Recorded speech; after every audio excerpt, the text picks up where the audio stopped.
You ever feel like, somehow life, over time, robbed you of your innocence and the things that were good? You ever think to yourself, I wish I could get back to the simpler times? Or what happened to me? This is what I hope to help you see. As you listen to the album, There Will Be Fire, maybe I can inspire you to get back in touch with everything that's good inside. That's my aspiration. That's my desire, to get you wrapped in. I want to get you wrapped in. Just listen.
Shalom. So there is a popular song that it goes, Satan, we're gonna tear your kingdom down. And so I want to talk about that concept real quick about Satan, we're gonna tear your kingdom down. Now when this song comes on, there are some people, some Christian, some professing Christian and God-fearing people that when they hear that song, boy, they so excited. They so excited when they hear that song. Yeah, we're gonna tear your kingdom down. But what I would like to say is, how are you gonna tear the kingdom down?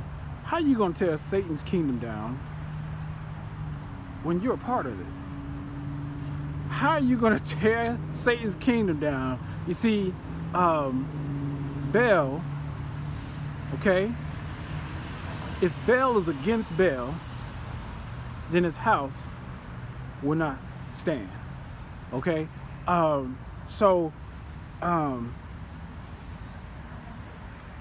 that's the only way you can do it.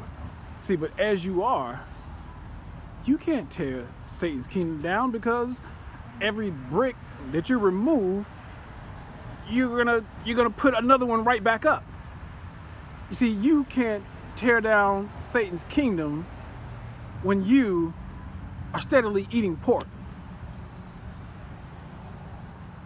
How you tearing down Satan's kingdom and you eat pork all the time?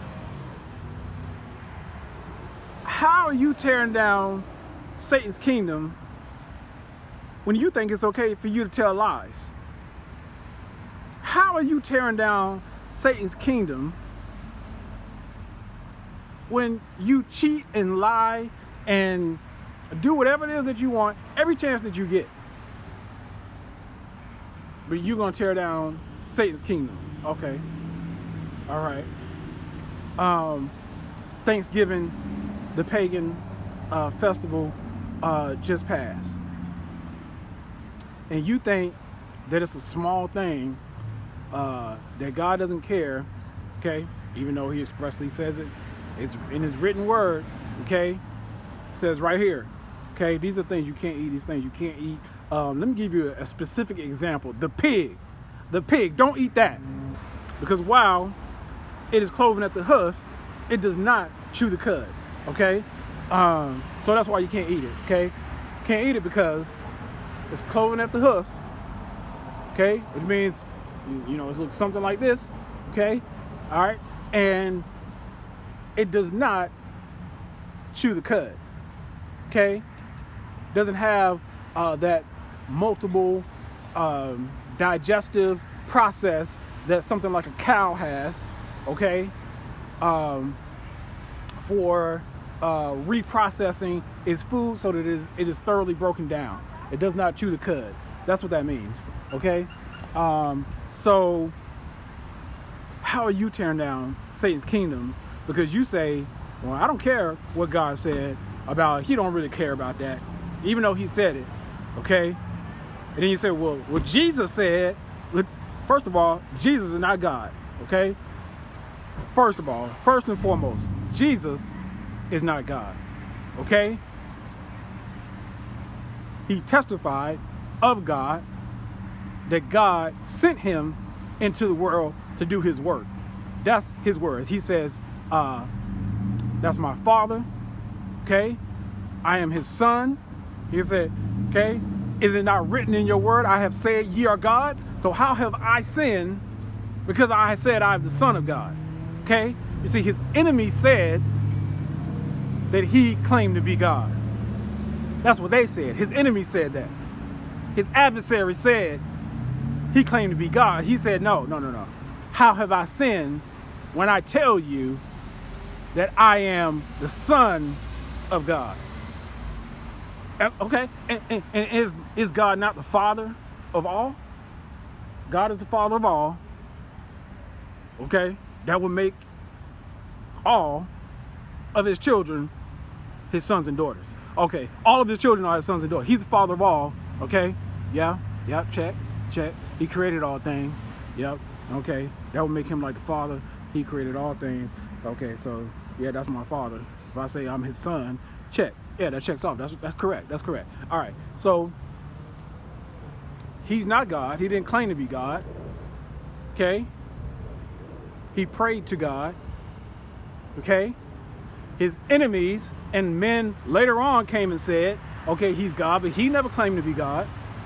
Okay, and then you say, well, he said, I'm the first and I'm the last. Well, he also said, this is what he also said, I do not speak my own words. I don't speak my own words. I only tell you what the Father has given me to say to you. I don't do my own works. I only do what the Father has shown me to do. I'm not doing it my own will, okay? I'm doing what the Father sent me. So who was God? The Father. Who did he pray to? The Father. Who did he give praise to? Who did he tell you to pray to? Let's see. All right, let's check it. Our Father, which art in heaven, hallowed be thy name. Did he say hallowed be the name of Jesus? No, he didn't say that. No, he didn't say that. I don't think he said that. He said, hallowed be thy name. He looked up to heaven and prayed, okay? Hallowed be thy name. Did he say the kingdom of Jesus come? No, he didn't say that. He didn't say that. He said, thy kingdom come. Did he say my will be done? Did he say the will of Jesus be done? No, he didn't say that. No, he didn't say that. He said, thy will be done on earth, even as it is in heaven. Okay, but you say, well, what God said doesn't matter. You know, even Jesus said, okay, you can eat pork. Well, first of all, Jesus didn't say that. He didn't say you can eat pork. Okay? He said, whatever goes in, okay, a man, okay, that's not the thing that defiles him. Okay? Because it's going to come right back out. Okay? But that which comes out of a man, this is what defiles him, because it shows what is inside him. Okay? Now check it. Okay? So yeah, all the food is okay for you to eat. But if God said that's not food for you, the pig, okay, the lobster, the shellfish, okay, the creeping, crawling things on the ground, if God said that's not food for you, then that's not food for you. But food is okay for you to eat. But if God said it's not food for you, then it's not food for you. Okay? But you disagree. You disagree with what God said. Well, that puts you in an adversarial position to God. That makes you an adversary. So that brings me back to my question again. How are you going to tear down Satan's kingdom when you're a part of it, when you're building it up every day? When you get up and you wake up and you make a decision to not submit to God, you're being adversarial to God. So how are you going to tear down Satan's kingdom at the same time that you're busy building it up? You can't do both. It's mutually exclusive. You have to choose one or the other. Okay? And I would rather that you be either hot or cold than lukewarm. Okay? Choose one or the other. Choose one or the other. Okay? At least have some integrity about your position. Don't be a wolf in sheep's clothing. At least have some integrity about the position that you stand in. Okay? You're going to stand in an adversarial position? Do that. You're going to stand in a position of submission to Elohim, to your Elohim? Then do that. But at least have some integrity about the position that you're going to be in. Okay? You cannot serve two masters. Okay? You can't be saying, oh, Satan, we're going to tear your kingdom down. Meanwhile, you filling your face with some pork chops. Meanwhile, you're doing everything contrary to God. Oh, whose kingdom are you talking about? Who is Satan to you? Apparently, you're talking to God. Apparently, you're telling God you're going to tear his kingdom down because you're adversarial against God. So your adversary is God, the one that you don't want telling you what to do, even though he created all things, including you. The very breath that's in your body, he made it. But you don't want to be told what to do. Why don't you want to be told what to do? Because you're wise in your own eyes. You're wise in your own eyes. You think that you know better than God. When the truth is, you just learned to wipe your butt a few years ago by yourself. But you think you know how the whole universe should work and how it should go and how you can do it better? Huh. Get over yourself. Get over yourself. You barely know how to keep your nose clean, how to wipe your own butt, how to walk on 2 feet. You just learned it. Your life is a vapor or a mist. And God is ancient of days. What you know amounts to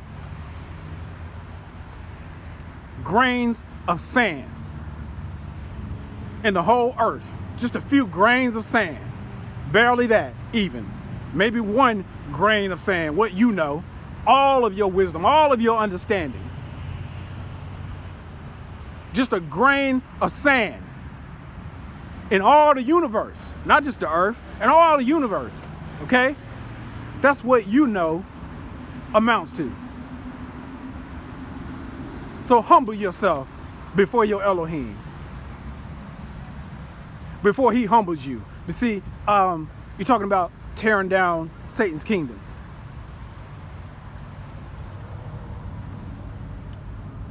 But you're a part of it. So what does that mean? That means you're going to get tore down. You're going to get tore down. And that's a good thing. That's a good thing. I suggest that you hurry up and tear yourself down. Okay? That you hurry up and die to yourself in your will, in your way, and thinking that you know better. I suggest that you hurry up and tear yourself down. Because if Elohim has to do it, if I have to tear you down, then there may be nothing at all left. It'll be utter destruction. Just like the idols in which you put your trust, even the idol of yourself, okay? There won't be anything left. You'll be like the idols. There won't be anything left of them, okay? So I suggest that you go ahead and tear yourself down. Tear yourself down. Die to your ego and your believing that your way is better than God's way and your pride. Okay? It would be better for you. That would be best for you if you go ahead and do it yourself. Because then, perchance, and perhaps, maybe, okay, you will find repentance and salvation and be forgiven, and you'll find mercy. But you insisting on your way and you saying, oh, it's going to be grace, it's going to be mercy. You're not guaranteed grace. You're not guaranteed mercy. It doesn't come of you. It doesn't come of you. That's your Elohim's decision, whether or not to give you grace, but you have no automatic claim to it while you continue to sin, while you continue to do that which is not pleasing to Elohim. You don't have a guarantee to that. Okay? So, there you go. That's how you tear down Satan's kingdom. There is one place that you have not looked, and it is there, only there, that you shall find the master. You sure look like a master to me.